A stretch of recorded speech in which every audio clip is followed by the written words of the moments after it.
Halo teman, jumpa lagi dengan saya Sang Pemburu. Dalam video kali ini saya ingin menjawab pertanyaan dari teman-teman kita ya, yang ada di kolom komentar. Pertanyaan ini sebenarnya sudah lama ya, karena saya lama sekali tidak membuat video mengenai tentang seputar budidaya ikan nila ya. Pertanyaannya itu dulu seperti ini. Katanya budidaya nilanya nggak pakai mesin aerator bang, itu yang dikasih itu apa ya? Karena dalam video saya yang saya terapkan waktu itu kan memang ada mesin aeratornya ya. Dan silakan tonton, lihat datang langsung ke tempat saya ya, bagaimana proses budidaya ikan nila tanpa menggunakan mesin aerator ya. Dan buat teman-teman yang ingin belajar budidaya ikan nila tanpa menggunakan mesin aerator, silakan simak video ini dari awal sampai akhir ya, supaya teman-teman benar-benar paham bagaimana konsep yang saya terapkan pada ikan nila punya saya ini, supaya ikan tersebut itu tidak pada mati dan tetap sehat ya. Dan sebelum itu, sebelum saya melanjutkan video ini lebih lanjut ya, alangkah baiknya jika saya menyapa teman-teman terlebih dahulu. Selamat pagi, selamat siang, selamat sore, dan selamat malam buat teman-teman yang di sana. Semoga diberikan suatu kesehatan dan kelancaran rezeki selalu, amin amin ya robbal alamin. Oke teman-teman ya, kita bahas dari mulai yang pertama. Bagaimana sih konsep untuk pembudidayaan ataupun cara budidaya ikan nila tanpa menggunakan mesin aerator ataupun water pump. Yang pertama, silahkan teman-teman buatlah kolam dengan diameter kurang lebih minim ya, tergantung ya, menurut saya sih tergantung dari tebar bibit kapasitasnya ya. Saran saya untuk per meter persegi standarnya kan 100 ekor ya, coba teman-teman tebar dengan 50 ekor saja, jangan terlalu banyak-banyak ya. Dan kenapa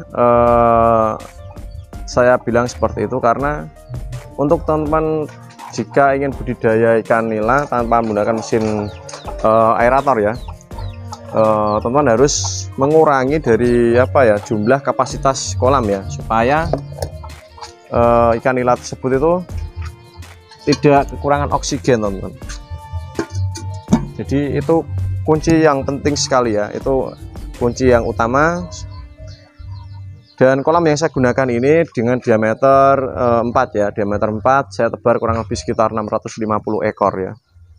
Ya mungkin untuk standarnya ya kita terlalu longgar ya, ini seharusnya 1000 ekor masih muat ya. Tapi karena memang bibitnya cukupnya segitu ya, saya kasih segitu saja ya.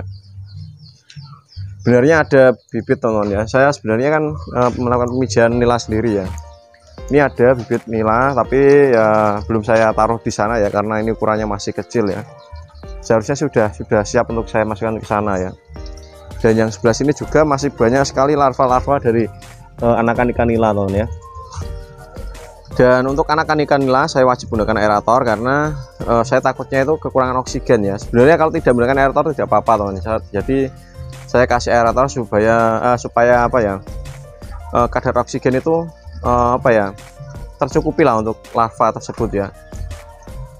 Dan teman-teman bisa lihat ini tanpa menggunakan mesin ya.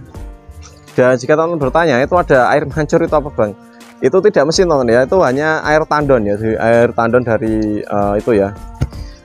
Jadi itu air baru yang selalu saya masukkan dan selalu tergantikan dengan air yang lama ya teman ya. Jadi yang lama itu kebuang, yang baru masuk ya. Bukan untuk apa ya, supaya kualitas airnya itu terjaga dan amoniak tidak menumpuk teman ya. Ini adalah indukan punya saya ya. Juga tidak menggunakan aerator ataupun mesin ya. Dan untuk jika teman bertanya itu mesinnya untuk apa bang, ada pralon ya. Pralon ini adalah tujuan saya untuk mengambil air yang hijau ya. Saya gunakan untuk menggunakan pembibitan ikan lele ya, karena sebelah sini tuh ikan lele semua teman ya. Dan kita kembali ke topik ya. Bagaimana sih cara budidaya ataupun tebar benih ikan nila supaya tidak pada mati dan tidak gagal saat awal kita mencoba? Sebenarnya simpel sekali teman-teman ya. Bagaimana caranya? Simak video ini ya. Ataupun teman-teman ambil pulpen ataupun kertas ya, dan catat ya teman-teman. Yang pertama, silakan teman-teman belilah bibit dengan lokal ataupun kualitas lokal ya. Kualitas lokal maksudnya adalah jika di tempat kalian ada tempat pembibitan ikan nila sendiri, silakan beli langsung di tempat pembibitan tersebut ya, karena itu lebih lebih besar kemungkinan ikan tersebut itu akan hidup ya. Tapi jika memang teman-teman beli di bakul ataupun di penjualan ikan, maksudnya dia tidak budidaya sendiri ya, yang saya maksud ya. Biasanya dia mendatangkan dari luar kota, dan alhasil bibit tersebut itu sudah dalam kondisi yang stres ya, dan di sana itu di tempat yang kecil dan dengan jumlah yang padatannya yang sangat tinggi. Biasanya di tempat-tempat penjualan tersebut itu menggunakan mesin water pump, aerator, itu semuanya komplit ya. Jadi oksigen terbiasa tersuplai ya. Jadi jika teman-teman beli katakanlah 100 ekor atau 1000 ekor, tebar 1 minggu pasti sisa 500 ekor itu saja sudah bejo ya, kalau tidak menggunakan mesin ya, bejo istilahnya kalau orang Jawa itu. Dan coba teman-teman belilah bibit dengan kualitas lokal ataupun dari pembibit di sekitar kalian ya, jika ada ya. Tapi jika tidak ada, silakan ikuti tips berikut saya ini ya. Yang pertama, silakan teman-teman gunakanlah aerator yang seperti video saya yang sebelumnya ya. Aerator seperti apa Bang? Aerator seperti ini yang tadi ya. Mesin aerator seperti ini. Kasihlah aerator kurang lebih sekitar 1 minggu ya. 1 minggu kita menggunakan aerator. Yang pertama kita kasih 2 lubang atau 3 lubang. Lalu yang kedua kita kasih dengan 1 lubang seperti ini ya. Itu untuk 3 hari atau 4 hari kemudian kita kasih 1 saja, supaya apa? Ikan beradaptasi dengan oksigen yang menipis secara perlahan ya. Jadi seperti itu. Dan tidak lupa, saya sering sampaikan, kasihlah air tandon atau air kocoran seperti itu ya, dari air tandon. Tujuannya supaya itu kan ada kricik-kricik ya, itu secara langsung menambah oksigen walaupun sedikit, dan menggantikan air yang baru dengan air yang lama dengan air yang baru ya. Jadi seperti itu. Insya Allah ikan teman-teman akan untuk tingkat kematian akan minim lah ya.